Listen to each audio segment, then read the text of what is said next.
What's going on YouTube, and welcome to the Doghouse. This is part 2 of Chasing Profit. So what we're going to do is we're going to open up this base set 2 hot water theme deck. We're going to take all these cards out and we're going to send them off to PSA to get graded. So what we're looking for obviously is those PSA 10s to come back. Base set 2 commons and uncommons, extremely low population. So we're looking at anywhere from, I would say, low end of 30 to probably 80 bucks, depending on the card. You know, obviously Charmander's probably go a little bit higher, and same with the Charmeleon. So when you're doing this, what you guys really need to do is look up anything, you know, these theme decks, anything like that, sealed product, and look at the cards that are the chase cards within those theme decks. So for example, like this one has Charmanders and it has a Charmeleon.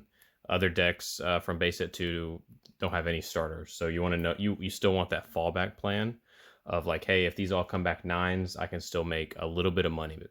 So let's get into it. So for base set theme decks, or base set 2, sorry, there's really not, you know, a large amount of theme decks that just got really good cards.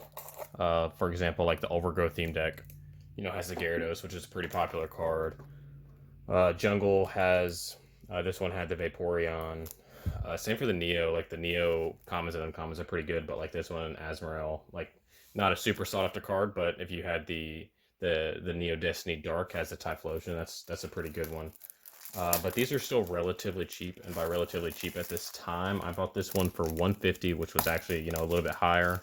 But some of the other theme decks are right around 100. So when you're doing this and you're building out your profit, make sure you guys are looking at 9s. Look at your low, what you would receive if you got all back 9s, because these boxes, as I said in part 1, are notorious for print lines. They're notorious for being off center, and then everything might just not be good with corners or with edge whitening. So there's no damage counters on that. Oh yeah, they are. So I forgot the base set 2 went to these ones. They went away from. Still got some hard ones. They went away from the hard ones. All right, coin, awesome Pikachu. Look right at you. All right, so right away, a little off center, top to bottom, but the hollow looks really good. I don't see any print lines. Let's get it out of this. Give me a minute. I'm gonna be extremely careful getting this out. I don't want to damage anything, obviously. Right.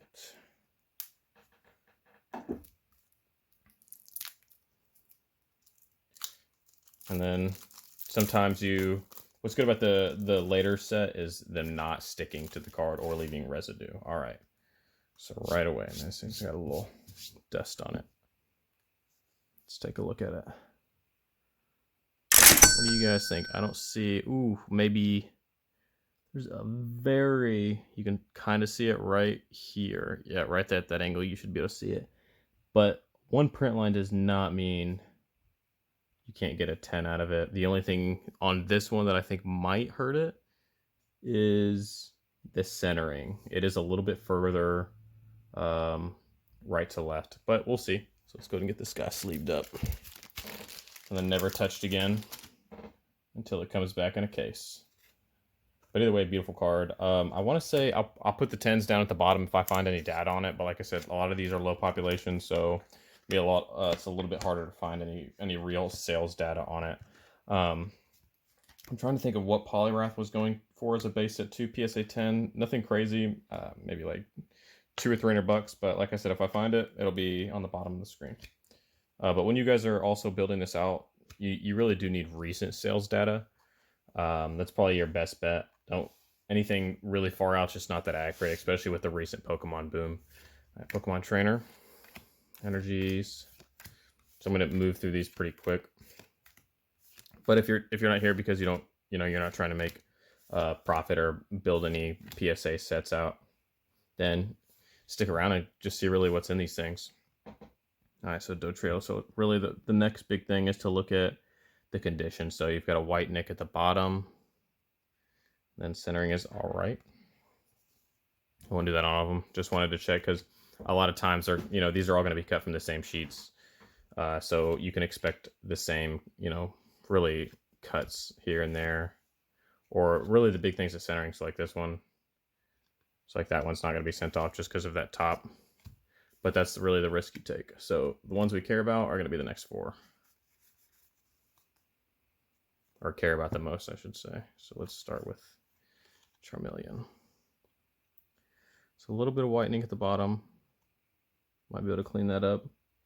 Because sometimes it's just a little fray that you can, yeah, so like the frays, you can see it kind of fell off a little bit.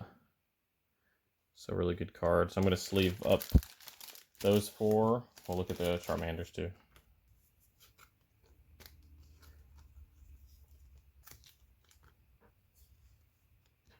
You can see some white stuff that was from the edging of it. So you can see a little bit on this one again. So I'd say these are probably going to be, if I had to guess, would probably be 9s, which is still fine. Because I paid $100 for this one. It was like 106 with shipping. So really, if he comes back at 10, but even at a 9, and with these ones as 9s plus the $10 fee, you're still pretty well off in profit. You just, I mean, obviously it's PSA, so it's going to be a long while. My recommendation though is to go with PSA over any of the other ones like C-GZHN.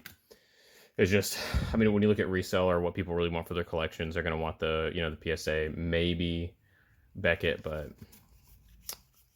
I only go with PSA. But it's preference, and kind of if you look at the market where value's at too. So this is all just energies. I mean, you can get these graded. I've got some at PSA.